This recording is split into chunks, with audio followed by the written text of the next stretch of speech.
Bonjour à tous. Voilà. On ne le dit pas assez souvent, mais vouloir plaire a un prix. On peut y perdre sa vie, on peut y perdre ses amis, comme on peut perdre ses cheveux. Voilà. Et c'est le cas de notre personnage principal, Jelani, qui est une jeune étudiante africaine qui subit la pression des normes de beauté européennes. À tel point qu'elle est obsédée par des cheveux lisses, désolée, à tel point qu'elle est obsédée par des cheveux lisses et soyeux. À force d'utiliser des traitements extrêmes, Jelani va finir par les perdre. Et cette perte va révéler en elle de vieux chromatismes où on voit Fatouma, la mère de Jelani, qui, conseillée par Maya, une coiffeuse un peu bavarde, qui ne doit normalement pas se mêler des affaires des autres, va décider de couper les cheveux de sa fille. Et à ce moment, Jelani va subir des moqueries de la part de ses camarades et va être confondu à un garçon. Jelani n'a plus envie de vivre ça. Elle a peur. Et elle décide de rester chez elle et perd confiance en elle. Mais un beau jour, elle tombe sur le peigne que lui a offert sa grand-mère. D'ailleurs, il est là. Et je vais faire passer le peigne, mais s'il vous plaît, vous me remettez mon peigne. S'il vous plaît. Voilà, et des souvenirs un peu plus doux vont lui revenir. Des souvenirs avec sa grand-mère où on a une Rémée qui prend soin de ses cheveux et qui la valorise. Et grâce à ces souvenirs, Jelani va décider de se relever. Et elle va pouvoir parler à sa mère de son chromatisme et ensemble, elles vont essayer de trouver des solutions. Et là, nous avons une Jelani qui peu à peu voit ses cheveux pousser. Mais désolé, ils ne sont plus lisses, ils sont crépus, naturellement crépus.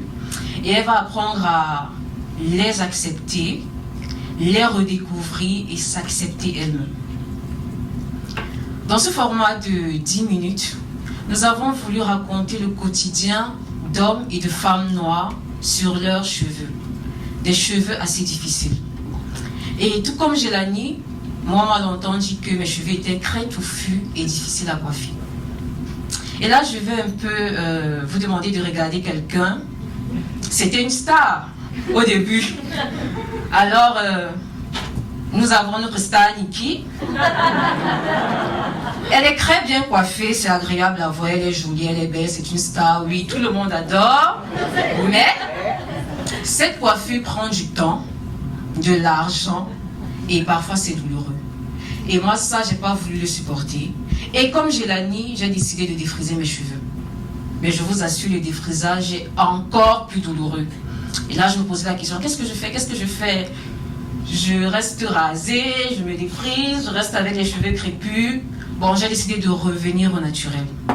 Et même en revenant au naturel, je ne reconnaissais pas encore ma place.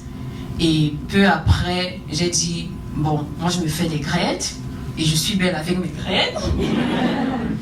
Et j'ai fini par m'accepter. Mais ce n'est pas mon histoire. Parce que nous tous, nous sommes des Jelani. Et comme Jelani, j'aimerais qu'on apprenne à se redécouvrir et qu'on apprenne à s'accepter. Maintenant, je vais vous faire écouter un message de ma partenaire qui malheureusement n'est pas là. Bonjour à tous, je suis Sarah Bonofia, scénariste du projet Jelani, et tout à l'heure vous étiez avec ma collaboratrice Sonia Sissako qui est l'illustratrice du projet. En ce qui concerne la technique d'animation, nous allons utiliser la technique d'animation 2D sur ordinateur pour, n'est-ce pas, mieux exprimer les émotions, mettre en avant les émotions intérieures de Jelani. Également, la couleur utilisée reflètera l'état intérieur de Jelani, c'est-à-dire comment elle se sent. nous utiliserons des couleurs lumineuses pour des moments, des couleurs lumineuses et chaudes pour des moments joyeux. Et à contrario, nous utiliserons des couleurs froides pour les moments sombres, les moments de réflexion, les moments de doute de Gélanie. Et cela sera également pareil pour des flashbacks, mais à la seule différence que elles seront floues, un peu comme des bribes de souvenirs. En ce qui concerne la musique accompagnera l'image en fonction également de l'émotion et de l'état dans lequel Gélanie se trouve. Pour la musique, nous avons pensé à un mélange de rythmes traditionnels camerounaises associés à des rythmes modernes urbains. Et cette fusion, en fait, renforcera l'authenticité culturelle du film et elle a pour but d'enrichir l'expérience émotionnelle du spectateur. À cette date, à ce jour, nous avons un traitement détaillé, une pré-bible graphique et nous prévoyons pour les prochaines étapes d'approfondir notre bible graphique, de réviser notamment la fin de l'histoire, de faire des recherches musicales et de terminer l'écriture du scénario. Pour cela, nous aurons besoin d'un sound designer, des producteurs, mais également des diffuseurs. Et nous croyons fermement que Gélanie est une histoire qui mérite d'être racontée à travers le monde. C'est pour cela que nous invitons toute personne intéressée, tout producteur, tout diffuseur, toute personne qui pourrait contribuer à cette aventure, qui pourrait soutenir ce projet, qui pourrait nous aider à partager ce message d'acceptation de soi et d'authenticité avec le monde. Et ainsi, ensemble, nous ferons de Gélanie une réalité. Merci pour votre attention.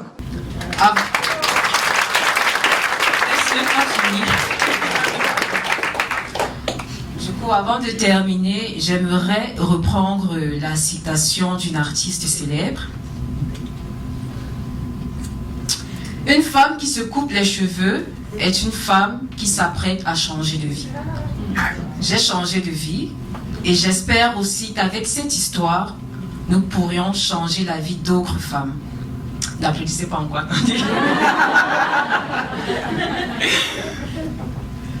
Voilà, merci de votre attention. Merci à ma mentor, merci à LFA. Et si vous avez des questions, je suis là. On va un peu rigoler, moi j'aime beaucoup rigoler. On causera et je vais aussi vous écouter parce que vous nous avez beaucoup écouté quand même. Donc, merci et bonne journée.